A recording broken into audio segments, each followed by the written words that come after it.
1754, the 7 Years' War started, also known as the French and Indian War, and it's also known as the only 7-year war to last 9 years. Sketch. Anyways, in that war, it was a fight between Britain and France in Europe, and we are the closest allies to Britain, and France was trying to move to the New World to get the jointment of the Native Americans. In this war, the Native Americans joined the France, but France then lost.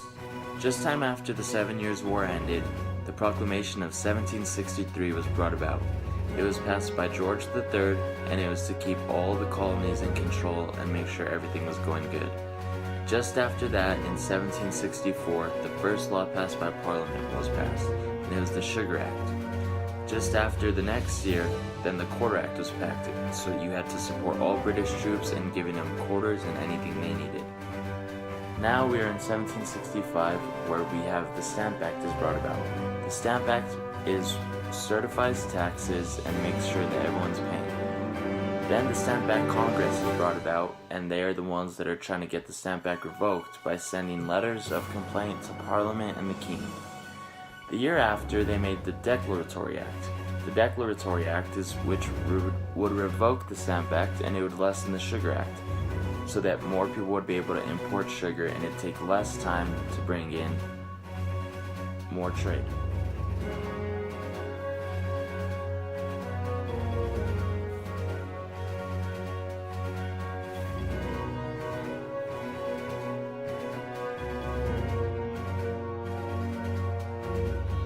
Years later, the Townshend Act was passed.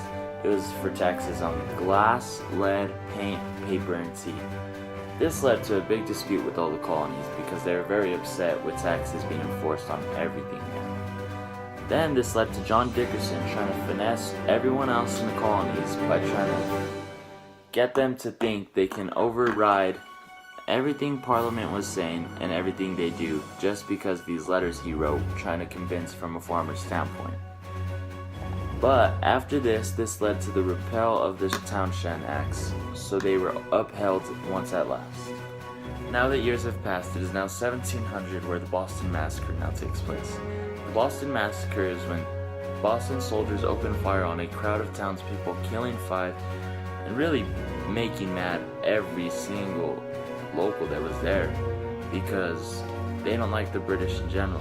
So now that this has happened, this was the pivotal event that really led to the American Revolution, and it was the one event that really ticked off all locals and Parliament.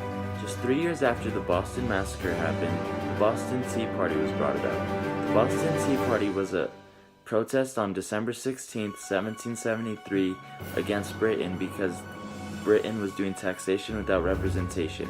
This led to the Americans pouring out 342 chests of tea that Britain had brought into the harbor. After this, the Khrushchev Acts were passed, and this was passed by Britain so that they can enforce punishment on any one American who was involved in the Boston Tea. Now in 1774, we have the first Continental Congress, which was the Congress meeting with all 13 colonies besides Georgia for colonial resistance, and this was against Britain. Lord Dumnor's War was taking place 2 months later, and it was a confrontation between Virginia and the American Indians. After this, it was now April 18, 1775, where the Battle of Lexington and Concord took place. It was the first military engagements in the American Revolution. This then led to the Second Continental Congress, where all 13 colonies were present, and it led to them making justice and raising more money so they can create an army and a navy to fight against Britain. In July of 1775, the Battle of Bunker Hill was during the Siege of Boston in the early stages of the Revolutionary War. Then in July 1775, the Olive Branch Petition was created for the final attempt to avoid war between Great Britain and the 13 colonies. A year later, a British citizen wrote a document named Common Sense to encourage the colonies to seek their independence. It did not take very long for this to happen. On July 4th of 1776, the 13 colonies adopted their independence from Britain. In December of the same year, the Battle of Trenton took place. Washington led the Continental Army against Hessian emissaries at Trenton. Almost 2/3 of the Hessian force was captured with minimal loss to the Americans. In October of 1777, there was a turning point to the American Revolution, called the Battle of Saratoga, which convinced French to give U.S. military support. It lifted American spirits on and helped defeat British supplies. Now, in 1785, the Annapolis Convention came about, which 12 delegates from 5 states, New Jersey, New York, Pennsylvania, Delaware, and Virginia, gathered to discuss about reversing the protectionist trade barriers that each state had came up with. Now, in 1786 and 87, there was an uprising in Massachusetts. American Revolutionary War veteran named Daniel Shays led 4,000 rebels in a protest against perceived economic and civil rights injustices. Following this went the United States Constitution. It was created and is the United States comprising of the 7 articles.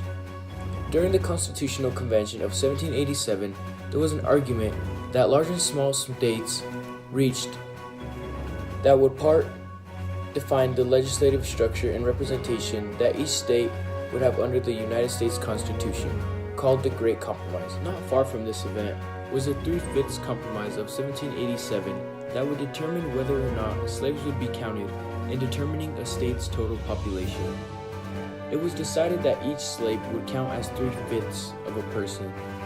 Following this was the Commercial Compromise. It allowed Congress to regulate interstate and foreign commercial imports, but it did not allow placing taxes on exports. The Federalist Papers were first published in 1787 and 88, arguing in favor for the ratification of the United States Constitution. This brings us to the winter at Valley Forge. This was the winter of 1777. George Washington's army was forced to stay in a very cold valley where hundreds died and thousands were deserted. After many small battles, these two armies met at Yorktown, where George Washington trapped 8,000 British soldiers on a small peninsula outside of Yorktown. This was a huge victory for the American army. This is what essentially won the war.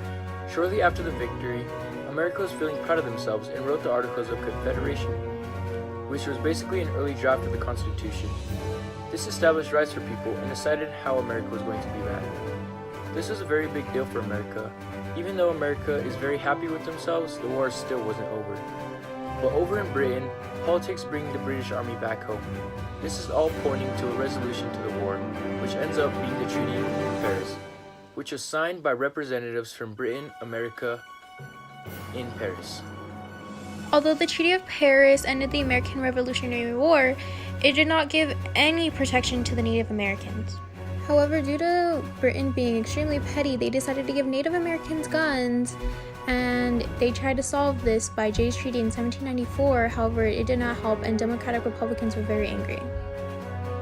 Conflicts that were happening with not just Britain, but also with Spain, and the treaties that were trying to help resolve these issues, Washington decided to make a farewell address that states no permanent alliances or no political parties.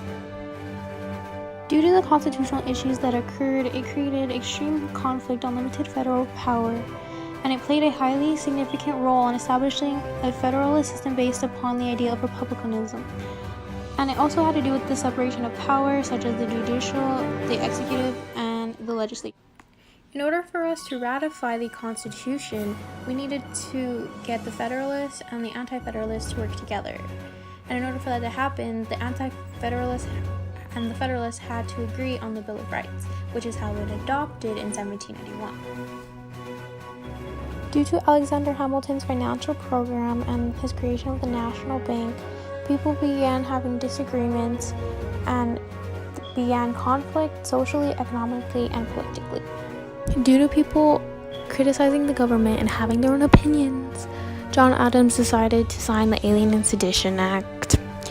The main purpose was to fight against criticisms that people were making against the government, but more specifically, the Federalists. Due to this unnecessary act, the Kentucky and Virginia Resolution was signed and drafted in 1798 and 1799.